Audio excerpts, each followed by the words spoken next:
Hey guys, welcome back to my channel. I'm Eric and I like to read, and today I'm going to be doing my December wrap-up. And also, special guest, Marcus is here to do his as well.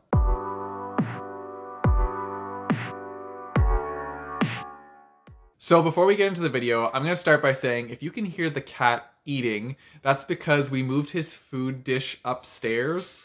We started off 2021 in a very interesting way.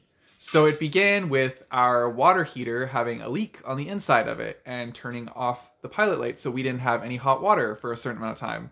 Then we got it replaced, and when they replaced it, they had left two different spots on it, not hooked up correctly, so we had a gas leak in our house. And so that is why the cat stuff is upstairs, because we were too scared to leave it down there with the gas leak. Luckily, that has been fixed today, and hopefully the rest of 2021 goes flawlessly, but we don't know what to expect. So that's how our year has started. So if you hear the cat eating, that's why. Anyways, let's get into the December wrap-up. So we're going to talk about all the books that we read for the Reindeer Readathon. We're going to go in order of the prompts, and so we will switch back and forth. Now, Marcus completed all the prompts, so he has a lot to wrap up. I did not complete all the prompts because I'm not that fast of a reader, so you'll probably see more of Marcus than of me, but I'm sure a lot of you are very happy about that because you guys like when Marcus comes in on the videos. So yeah. So like I said, we're going to start with the prompts and we're just going to go in order. So the first prompt was Dasher, and this was to read a book with a one-word title, and I did not read my Dasher prompt, so it's going to go right to Marcus, and here he is. For Dasher, I ended up reading True Life. This is the third and final book in the Lifelike series. I ended up giving this book 4 stars. So I had fun finishing the series. So other than Memento and Aurora Burning, I've read every single other J. Kristoff novel. And so while reading this, I had a little bit of dread just because he ends up killing off usually my favorite or second favorite character. So just reading some of these characters' perspectives and just hoping that they made it to the end was kind of, I don't want to say fun, I don't want to say dreadful, but it was its own experience. You just find out that by the end, J. Kristoff always betrays you. And then the next prompt is Dancer, and this one was to read a companion novel or a sequel. And so for this one, I read Starfall, which was the end of the Fid's Crusade trilogy, and I actually really enjoyed this book. I liked where the author took it, and first of all, I really like this series in general because it's an anti-hero series. You're literally following the villain's storyline, and it's really cool to see that perspective because a lot of the books are traditionally like following the heroes and seeing how they do things, but it was nice to see the other side and how the villain had their origin story and then had more added to it, and you just got to see all the different aspects of being a villain. Plus, this series has a really cool villain bar where all the villains like get together and have drinks and stuff and just like, I don't know, talk about like their different fights that they've had and stuff like that. It was just really fun. And I just really enjoyed how the author concluded this series. I thought it was really well done, and it's like the ending that I really wanted. I ended up giving this book a 4 out of 5 stars, and I would definitely recommend this trilogy for anybody that wants to read a villain's origin story, let alone a villain that has like a cool power, because he doesn't really actually have a power. He's just really smart and builds this really intense suit. He's kind of like an Iron Man, but like villain version. And I don't know, I thought it was really cool. So yeah, definitely check out this series. So for Dancer, I chose Ronin Rising. I ended up giving this 3.75 stars. I did end up seeing the big twist in the last book, so that was kind of what lowered my rating a little bit. But I did enjoy how she concluded the whole series. I did already read the Six of Crows duology, so I kind of read the series a little bit out of order. I'm not sure which one I liked more. I think I might have liked this one a little more than the Six of Crows duology, which I think is a bit of an unpopular opinion. But I am excited to continue on with the King of Scars. Next up, we have Prancer, and this was to choose a book with a map in it. And so for this one, I chose Midnight Star by LaRue, and I loved it. I know a lot of people don't really like this one, and they thought that this one was kind of the worst of the series, but I gave it a 5 out of 5 stars. I was so thrilled with how it ended, and I really liked the rest of Adelina's journey, especially because she's kind of become my like favorite morally gray character. And to see how it all played out in this one was just so cool. And I don't know, I really like how the author wrapped it up and had it play out. I'm not going to give away any spoilers because this is like a series that I would strongly recommend to people, and I think you guys should read it.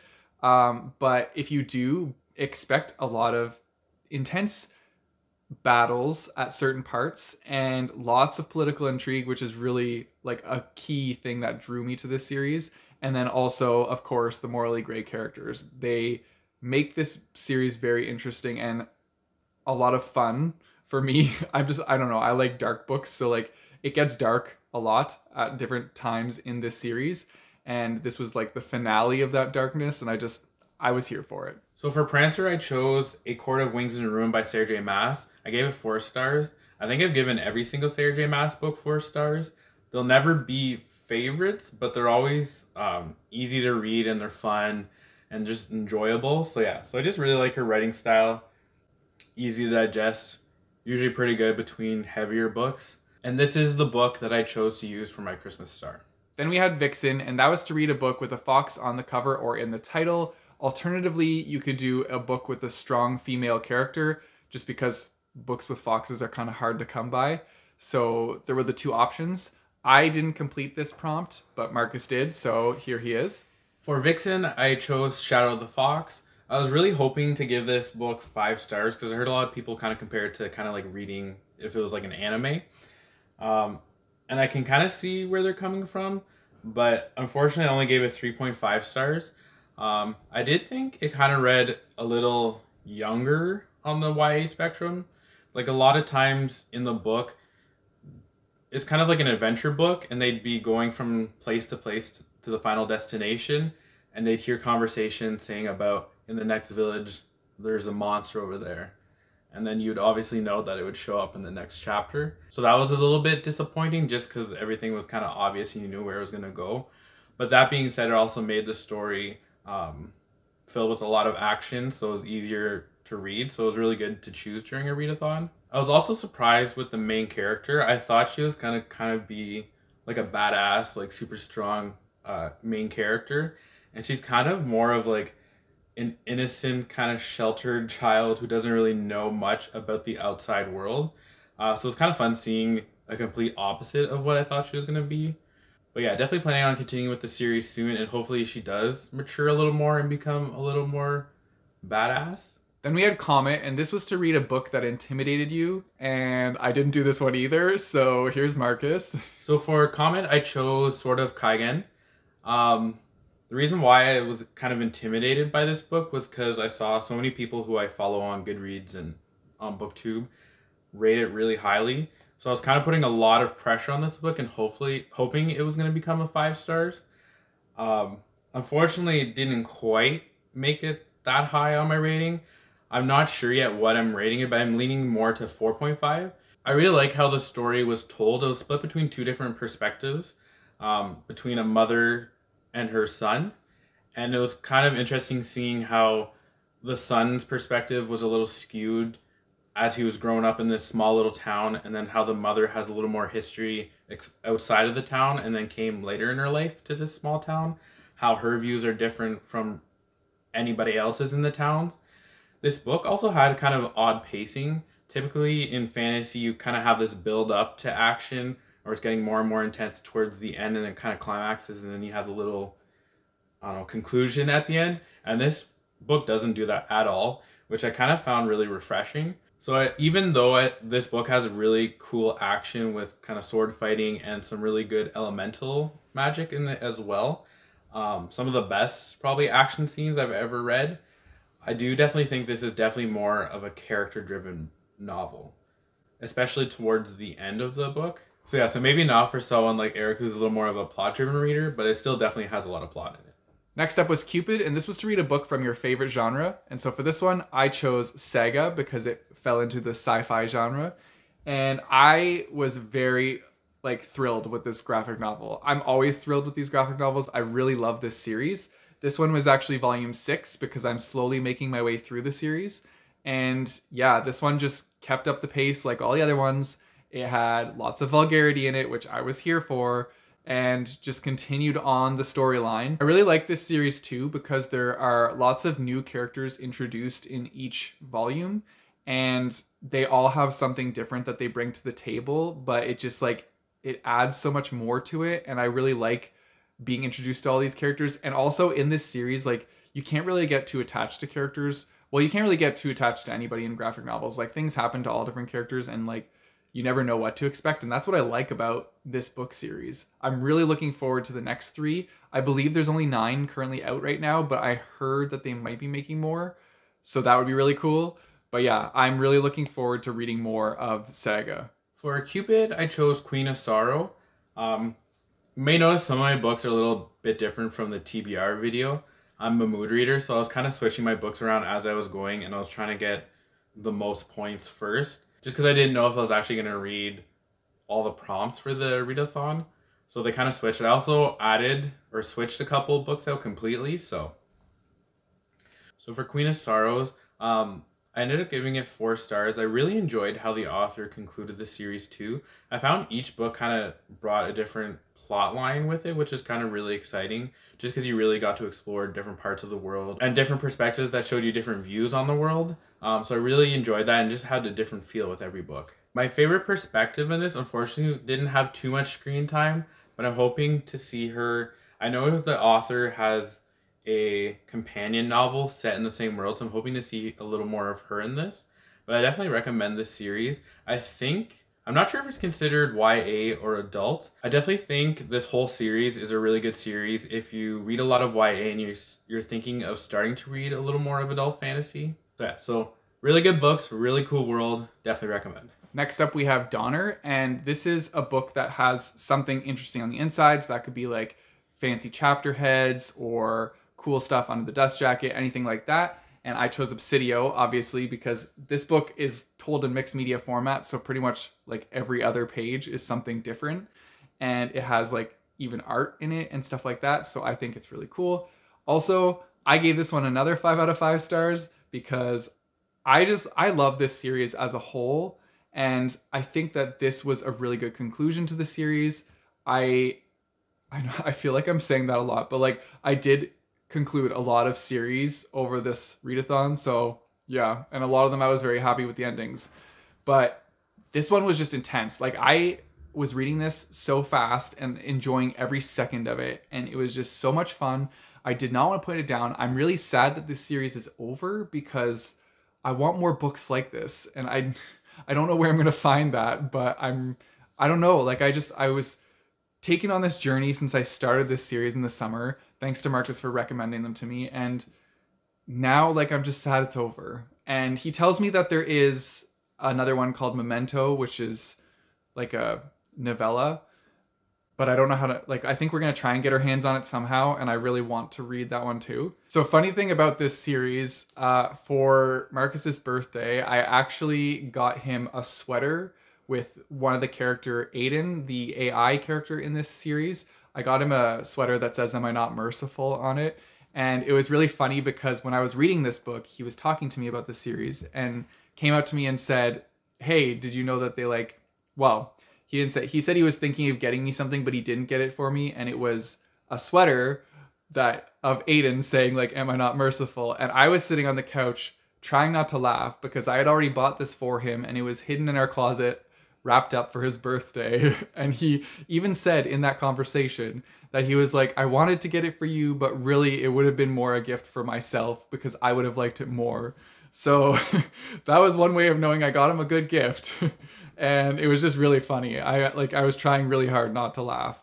So yeah, needless to say, we both really like this series. If anybody knows of other books that have a similar vibe to the Illuminae Files, please tell me because I want more stuff like this. Like this book was just awesome. And I was so sad when I had to put it down. So for Donner, I chose Dispel Illusion. I can't really say too much about this book just because it is the 3rd book and they're each about 200 pages. So really mentioning anything is kind of like a spoiler. But I will say that I enjoyed this book the most out of all the books in the series, which is kind of rare because typically the concluding book is my least favorite. So that was kind of a pleasant surprise. Then we have Blitzen, and that is to choose a book with a struggle in it. So that could be a physical struggle or an internal struggle. And so for this one, I chose They Both Die at the End by Adam Silvera. So the title is They Both Die at the End. So naturally, I did not want to get attached to the characters. But lo and behold, I did get attached to the characters. And it was definitely a thrill ride for me, trying to like follow along with their stories throughout the span of 24 hours and see what happened. I was just like constantly on edge, wanting to know if something bad was going to happen and like worrying for these characters, and I grew attached. And yeah, that was definitely a journey for me, but I really enjoyed that journey. It was just so cute and adorable, honestly, and like the different bonds that were created and the friendships that were made were just so cool to see, and just how everybody reacts differently to the knowledge of dying. It was a really interesting concept. Like I liked that there was a little bit of like sci-fi twist in this contemporary novel. And so yeah, it was just a really good book in my opinion. It's definitely my favorite of Adam Silvera's. I've read his other books and I didn't really enjoy the other ones, so this one was like nice, and I'm glad that I really had a good time with this one. Also, something that Marcus pointed out to me and I think is really cool is that if you look on the cover, the clouds kind of form to like be the like eye sockets of a skull, and then the city here is like the nose, and then the like creeper scythe Death Reaper thing is down there in the shadow. I don't know, I think it's really cool, and I like that they did that. And I like that they put like little clocks along the side of it too.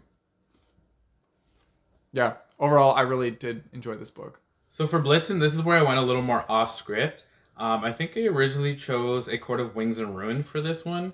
But I am a mood reader and I wasn't feeling that book at the time at all. So I went with a completely random book that wasn't even on my TBR for the next couple years. And so that was Unsold, which is book 1 in the Cradle series. And I'm really glad I did choose this one because it kind of gave me, I don't know, my second breath and gave me a little more momentum to continue on with the readathon. So in the past, I've read a lot of books and kind of web novels. So it's kind of like an Asian martial arts cultivation style novel. And it almost had like a nostalgic feeling to it. I ended up giving it, I'm still debating between readings, but I think 3.5, 3.75. It wasn't amazing or anything, but it was just really easy to speed through and just, it was a lot of fun. And then we had Rudolph, and that was to read a book with a character that was kind of like a misfit. And for that one, Marcus and I both chose The Invisible Life of Addie LaRue, and so we're both going to talk about that one at the same time. And then we have Addie LaRue. This book I gave a 2.5 out of 5 stars, and you gave it a... I gave it a 3.5. Yeah, so I don't know. For me, this book wasn't it, and I think it's because it was a very character-driven book, which is what most people told me, Marcus included. I am personally a plot-driven person, and so I was just very bored in this book, and I did not really care for like half of it. I wasn't really interested in like any of the Paris chapters. Yeah. Do you have any thoughts on it? Yeah, I'm a bit of both. I'm a character-driven and a plot-driven, but this was definitely a boring book. Like, there was almost no plot. There was no action. So, I don't know. There was often times where I just read the book to get it over with and not because I was excited to read it. But I do think what V. Schwab was trying to do with, like, showing how awful her curse is and how she truly is kind of invisible with her life, I think she did that really well, so... Yeah, I will agree with that point that I think the book was very beautifully written, but it wasn't like enough to draw me in. Like Marcus said, like I didn't really ever want to pick it up. He had to keep reminding me to pick it up to read it because I was very slow to read this. And that's just because like I didn't want to. There wasn't really a lot of action or anything in it that drew me to read. I was really bored, guys, and I'm sorry if a lot of you guys like this book. I think it is a great book for other people. I think that it lines up a little bit too much with historical fiction, which is not one of my favorite genres to begin with. So yeah, it wasn't for me. I will say my favorite part about the book is the ending. So at least it has that. It did get a little more exciting towards the, I'd say, last 50 pages probably. So that is a positive. Yeah, and I would agree with that too. Like the last The last 50 pages or so did pick up a little bit. Still not enough for me to like give it a higher rating, but it did get a little more exciting at the end. But yeah, overall, not the best book. And then after that is Slaying It, and that's the prompt you do when you complete all the prompts, and you can do an additional prompt for extra points. You can choose any prompt you want.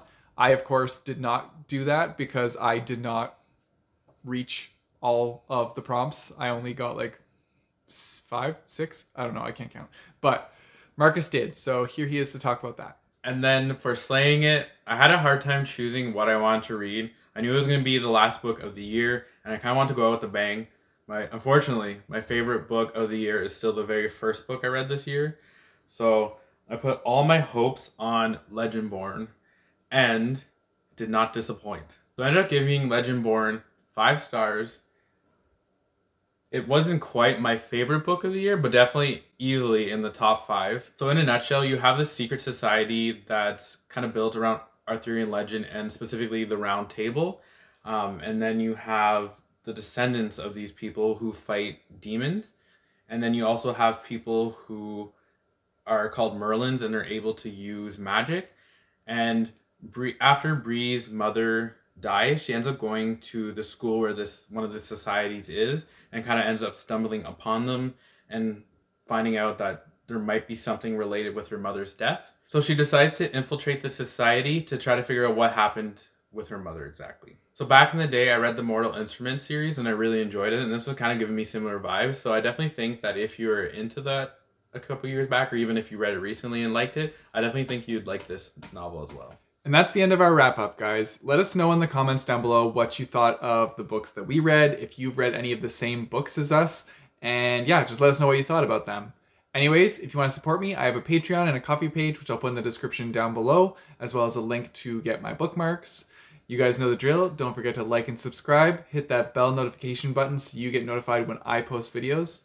I post my videos on Mondays and Thursdays, and until next time, keep on reading.